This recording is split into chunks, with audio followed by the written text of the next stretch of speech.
सुप्रभातम बच्चों, मैं संस्कृत की कक्षा अष्टमी में आपका हार्दिक स्वागत करती हूँ।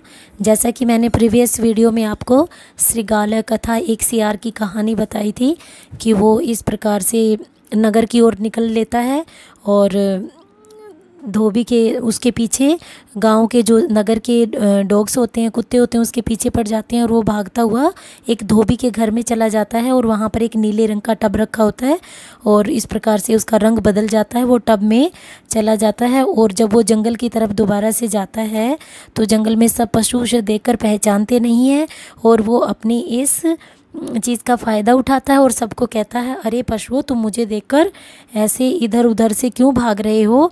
मैं तुम्हारा राजा हूँ और ब्रह्मा ने मुझे आदेश दिया है कि तुम जाओ और वहाँ राज्य करो, और जैसे कि उनमें जिससे उनने आपस में लड़ाई ना हो। तुम सबके कर्तव्यों का निश्चय भी मैं करूँगा। और इस प्रकार से वह राजा बन गया था। अब आगे, एवं गच्छति काले कदाचित स श्रृगालवन्दस्य वृंदस्य कोलाहलम शृणोत। एवं गच्छति, इस प्रकार समय बीतने पर, कदाचित स श्रृगाल वृंदस्य, तो इस प्रकार समय बीतने पर उसने कभी सियारों के झुंड का, वृंद होता है झुंड, श्रृगाल वृंदस्य, सियारों के वृंद का या झुंड का, कोलाहलम अशृणोत, शोर सुना। तम शब्दम श्रुत्वा, तम शब्दम श्रुत्वा पुलकित मनः स उत्थाय तार सव्रेण सवजाति शब्दमेव ऊंचई कर्तुम आरभत। इस प्रकार से उनके शब्द सुनकर प्रसन्न मन से, इस प्रकार जब उन्होंने अपने शियारों की मतलब आवाज़ सुनी तो उसने भी क्या किया, उस आवाज़ को सुनकर उसने प्रसन्न मन से ऊंचे स्वर में अपनी जाति की आवाज़ में बोलना शुरू कर दिया। सब जाति शब्दम एव, जैसे कि पशुओं की अलग अलग जाति होती है, जैसे बिल्ली होती है म्याऊं म्याऊं बोलती है, इस प्रकार सब पशुओं की अलग अलग से आवाज़ें होती हैं। तो सियार की आवाज़ में उसने ऐसे ही, जैसे सियार बोल रहे थे ऐसे ही उसने ऊंचा ऊंचा बोलना शुरू कर दिया। तम एवं शब्दम कुर्वन्त श्रुत्वा सर्वे पशुः तम प्रति आश्चर्येण अपश्यन्। तम एवं, तम उसको, एवं इस प्रकार, शब्दम कुर्वन्तम आवाज़ को करते हुए देखकर या सुनकर, सभी पशुओं ने, सर्वे पशुः सभी पशुओं ने, तम प्रति आश्चर्येण उसकी ओर आश्चर्य से देखा। अहो, इस प्रकार से उन्होंने देखा और क्या बोला, अहो वयम अनेन श्रृगालेन वंचिता इति। अरे, हम इस सियार के द्वारा ठगे गए हैं।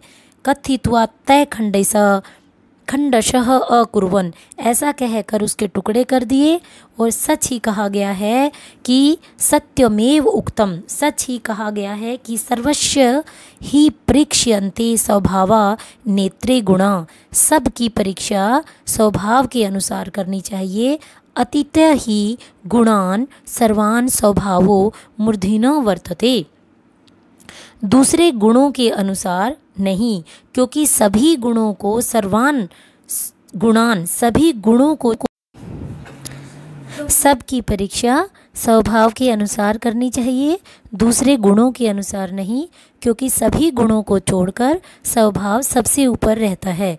क्योंकि मनुष्य का स्वभाव, कहते हैं ना, भाव बदल जाते हैं लेकिन स्वभाव कभी नहीं बदलता इंसान का।